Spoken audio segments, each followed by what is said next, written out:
आज आपण महाराष्ट्राच्या राजकारणातील एक महत्त्वाचा राजकीय प्रवास जाणून घेऊया। राष्ट्रवादी काँग्रेस पक्षाच्या स्थापनेपासून ते आजपर्यंतचा प्रवास। ही घटना आहे 1998 आणि 99 मधील।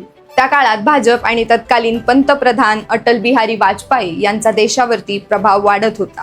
दुसरीकडे काँग्रेस पक्ष अडचणीत सापडला होती आणि पक्षाला पुन्हा उभारणी देण्यासाठी एकच नाव आशेने पाहिलं जात होतं आणि ते नाव होतं सोनिया गांधी।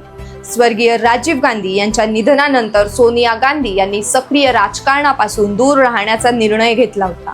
मात्र काँग्रेस पक्षाची खालावत चाललेली परिस्थिती पाहून आणि अनेक वरिष्ठ नेत्यांच्या आग्रहानंतर त्यांनी पुन्हा सक्रिय राजकारणात येण्याचा निर्णय घेतला।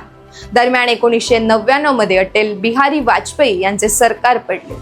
त्यावेळी विरोधी पक्षनेते असलेल्या शरद पवार यांनी घडामोडींमध्ये महत्त्वाची भूमिका घेतली। देशात पुन्हा लोकसभा निवडणुका जाहीर होणार होत्या। पक्ष तयारीला लागले होते। काँग्रेसने देखील आपल्या प्रमुख नेत्यांच्या बैठकी बसवल्या। या बैठकींच्या अध्यक्षस्थानी सोनिया गांधी होत्या। या बैठकीत उपस्थित अनेक काँग्रेस नेत्यांनी सोनिया गांधी यांना पंतप्रधानाच्या उमेदवार म्हणून पुढे यावे अशी मागणी केली। या भूमिकेला एक नेते ठामपणे विरोध करत होते आणि ते म्हणजे शरद पवार। शरद पवार यांनी बैठकीत स्पष्ट भूमिका मांडली। त्यांनी सांगितलं की सोनिया गांधी यांना पंतप्रधान पदाचा उमेदवार केल्यास भाजपाला आयते कोलीत मिळेल। परदेशी जन्म, नागरिकत्वाचा मुद्दा उचलून भाजप काँग्रेसला घेरू शकतं आणि त्यामुळे पक्षाचे नुकसान होऊ शकते। त्यानंतर बैठकीत जोरदार चर्चा आणि वादविवाद सुरू झाले। मात्र कोणताही अंतिम निर्णय न झाल्यामुळे बैठक संपली।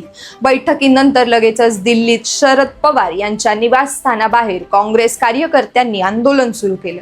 त्यांच्या विरोधात घोषणाबाजी करण्यात आली। शरद पवार यांना लक्षात आले की काँग्रेसमध्ये आता आपले भविष्य उरलेले नाहीये आणि याच संघर्षातून राष्ट्रवादी काँग्रेसचा जन्म झाला।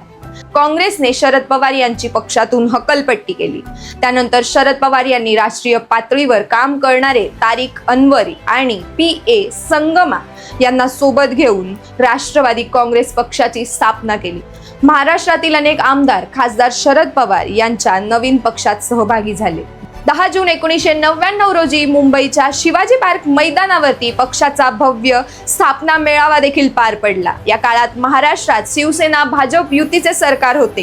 केंद्रातील अटल बिहारी वाजपेयी सरकार पडल्याने मध्यावधी निवडणुका लागणार होती। त्याचवेळी शिवसेना प्रमुख बाळासाहेब ठाकरे यांच्या आदेशानुसार तत्कालीन मुख्यमंत्री नारायण राणे यांनी राजीनामा दिला आणि लोकसभा आणि विधानसभा निवडणुका एकाच वेळी घेण्याची घोषणा दिली। एका बाजूला शिवसेना भाजप युती सुरू होती।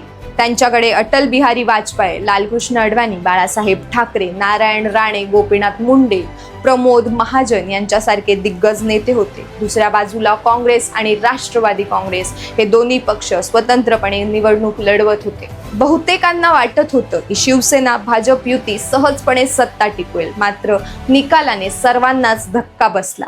काँग्रेस 75 जागांसह सर्वात मोठा पक्ष ठरला। शिवसेनेला 69 जागा मिळाल्या। नुकत्याच स्थापन झालेल्या राष्ट्रवादी काँग्रेसने 58 जागा मिळवल्या, तर भाजपाला फक्त 56 जागांवरती समाधान मानावं लागलं। विशेष म्हणजे ज्या काँग्रेसने शरद पवार यांना पक्षाबाहेर काढले होते, त्याच काँग्रेसने नंतर राष्ट्रवादी काँग्रेससोबत आघाडी करण्याचा निर्णय घेतला।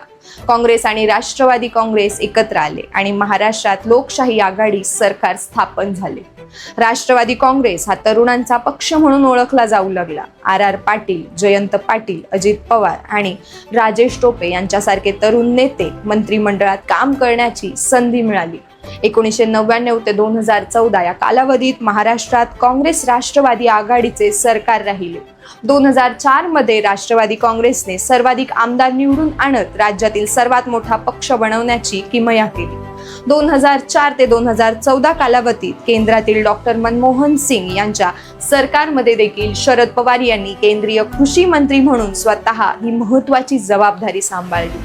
मात्र 2014 मध्ये नरेंद्र मोदी यांच्या उदयानंतर राजकीय समीकरणे बदलली। केंद्रात आणि राज्यात भाजप आणि NDA ची सत्ता सुरू झाली। राष्ट्रवादी काँग्रेसची सत्ता गेली।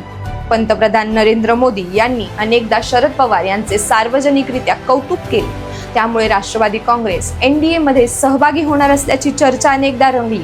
पुढे 2019 मध्ये राष्ट्रवादी काँग्रेस आणि काँग्रेसमधील अनेक नेत्यांनी भाजपामध्ये प्रवेश केला.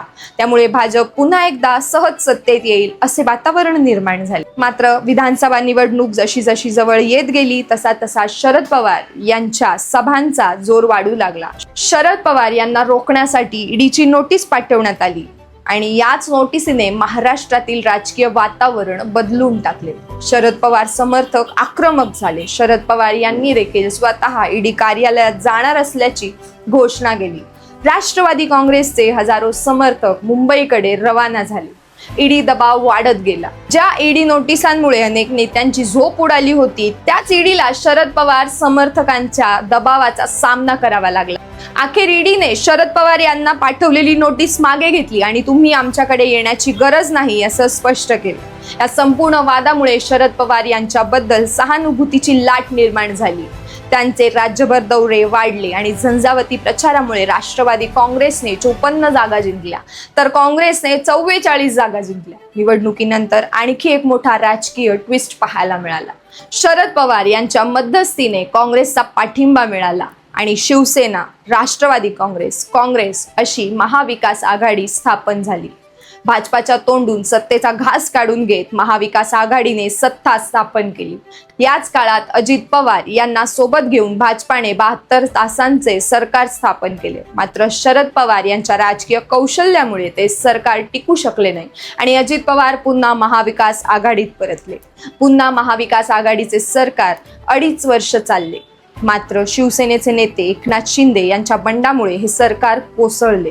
त्यानंतर राष्ट्रवादी काँग्रेसमध्ये देखील मोठी फूट पडली. अजित पवार यांनी भाजपाला पाठिंबा देण्याचा निर्णय घेतला. पुढे निवडणूक आयोगांच्या निर्णयानंतर अजित पवार यांना राष्ट्रवादी काँग्रेस पक्षाचे नाव आणि चिन्ह मिळाले. शरद पवार यांनी स्थापन केलेला पक्ष त्यांच्याच पुतण्याने फोडल्याची चर्चा राज्यभरात रंगली. मात्र शरद पवार शांत बसले नाही. त्यांनी राष्ट्रवादी काँग्रेस पक्ष शरदचंद्र पवार या नावाने पुन्हा उभा केला. तुतारी वाजवणारा माणूस हे नवे चिन्ह घेऊन त्यांनी लोकसभा निवडणूक लढवली आणि 10 पैकी 8 जागा जिंकून सर्वांचं लक्ष वेधून घेतलं.